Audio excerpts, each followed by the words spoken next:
అంటే వ్యవస్థను గౌరవిస్తూ వ్యవస్థకు విన్నవించుకోవాల్సినటువంటి బాధ్యత మాది. మేము ప్రజాస్వామ్యంలో ఉన్నాం కాబట్టి, ప్రజల పక్షాన్ని నిలబడి పోరాటం చేస్తున్నాం కాబట్టి ఆయా వ్యవస్థల్ని గౌరవిస్తూ వారి దగ్గరికి వెళ్ళి మొరపెట్టుకోవడం జరిగింది. ఇవాళ మా ముందే వెలుగుమట్ల ఇష్యూలో నేను గవర్నమెంట్ నుంచి రిపోర్ట్ తెప్పించుకుంటాను అని గవర్నర్ గారు చెప్పారు. అదేవిధంగా పరిగి విషయంలో కూడా ఇండస్ట్రీస్ మినిస్టర్ గారితో మాట్లాడతామని చెప్పారు. RRR విషయంలో కిషన్ రెడ్డి గారు కూడా రాయగిరి నుండి RRR వెళ్ళకూడదని ఇచ్చినటువంటి ఉత్తరాన్ని కూడా వారికి ఇవ్వడం జరిగింది. అక్కడ మున్సిపాలిటీ చేసిన తీర్మానాన్ని ఇవ్వడం జరిగింది. ఏ విధంగా అయితే RRRలో నార్త్ వైపు ఒక రేడియస్, సౌత్ వైపు ఒక రేడియస్ తీసుకొని ఇష్టానుగుణంగా 4 సార్లు అలైన్మెంట్ మార్చారు, అవన్నీ వివరాలు ఇవ్వడం జరిగింది.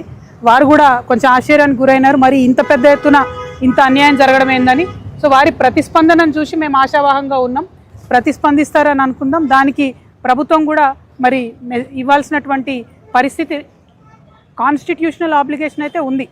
దాన్ని పాటిస్తుందా ప్రభుత్వం, పాటించదా అన్న దాన్ని బట్టి మా యొక్క ఉమ్మడి కార్యాచరణ ఏందన్నది, ప్రజలకు ఏది మేలు చేస్తుంది అన్నది ఫ్యూచర్లో డిసైడ్ చేసుకుంటాం.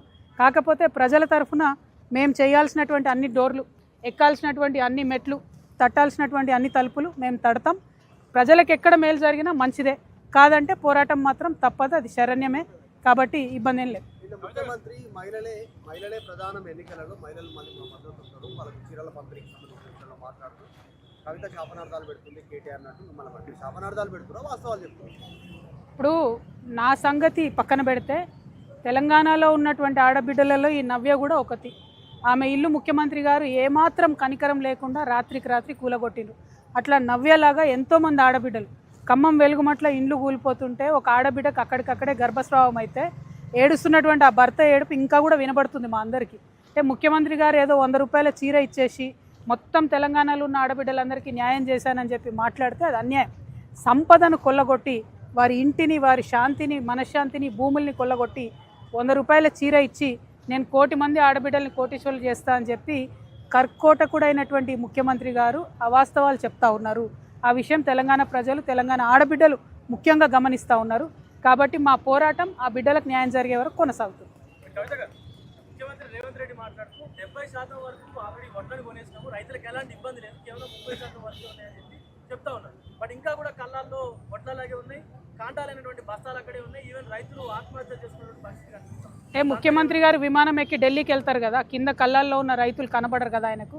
కాబట్టి ఆయన మొత్తం క్లియర్ అయిపోయినాయి, కళ్ళాలలో ఎవరు లేరు, వడ్లు లేవు అనుకుంటున్నారు.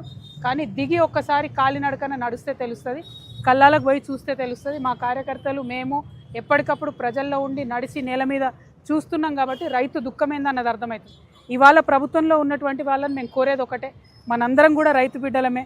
రైతు బాధతో ఉంటే, రైతు పంట పండించకపోతే ఎవరికి కూడా ప్రశాంతంగా ఉండదు, ఎవరికి కూడా తినడానికి బుక్కెడు బువ్వ కూడా ఉండదు. ముఖ్యమంత్రి గారు అబద్ధాలు చెప్పడం మానేసి వాస్తవాలు తెప్పించుకోండి. మీరు ఎందుకు కొంటలేరు, కొనకపోతే వచ్చే వడగండ్ల వాననో ఏదన్నా వెదర్ మారితే వచ్చేటటువంటి పరిస్థితుల్లో రైతులు ఎంత ఆగమవుతారు. అందుకే మొన్న సెక్రటేరియట్ ముంగట వడ్లు పోసి ధర్నా చేయాల్సిన పరిస్థితి వచ్చింది. ఏ జిల్లాలో చూసినా దుఃఖమే ఉన్నది, ఏ జిల్లాలో చూసినా రైతులు సంతోషంగా లేరు. కాబట్టి ముఖ్యమంత్రి గారు వాస్తవాల్ని తెలుసుకోవాలి, అబద్ధాలు చెప్పవాలి.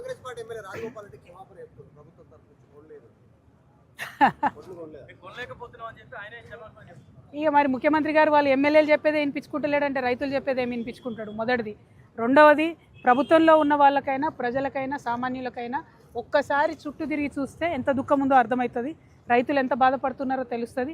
రైతుల వడ్లు కొనకపోతే ఇంకా 10 రోజులు ఉంది, చాలా ఇబ్బంది అయ్యేటట్టుంది. వెదర్ ఫోర్కాస్ట్ కూడా భయంకరంగా వస్తుంది, ఏ నిమిషానికి వాన పడుతుందో ఏమవుతుందో తెలియదు అనేటటువంటి వస్తుంది. కాబట్టి గవర్నమెంట్ సీరియస్గా తీసుకొని కొనాలని మేము డిమాండ్ చేస్తూ ఉన్నాం. కొనకపోతే మాత్రం జిల్లా స్థాయిలో కూడా నిరసనలకు దిగుతాం. Thank you. జై తెలంగాణ.